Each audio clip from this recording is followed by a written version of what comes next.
Hello everyone, আজকে আমরা কিভাবে বার্ড পার্কার নাইফ তৈরি করতে এটা আমরা শিখবো স্টেরাইল টেকনিকে।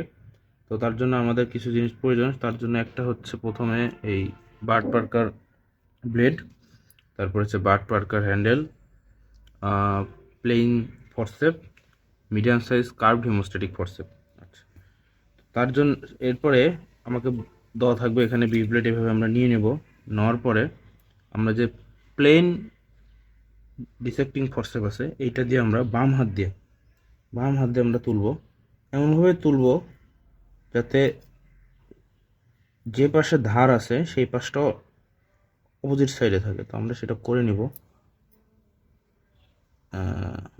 এই তো।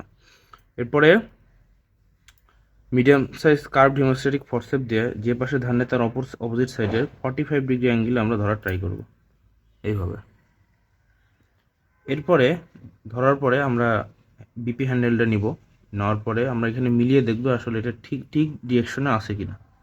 যেহেতু আছে তাহলে আমরা কি করব, এখানে দেখেন খাঁজ কাটা আছে, দেখতে পাচ্ছেন এখানে খাঁজ কাটা আছে। তো আমরা কি করব, এই খাঁজের মধ্যে আমরা জিনিসটাকে ঢুকিয়ে দেব।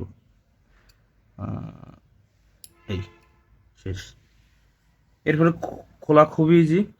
কি করতে হবে, এই যে আমার কোনায় এখানে একটু বের হয়ে আছে, ঠিক এই জায়গা দিয়ে আমার এই ফোরসেপটা ধরতে হবে। ধরে ডাউনওয়ার্ডস, একটু এলিভেটেড করে ডাউনওয়ার্ডস। শেষ। That's it.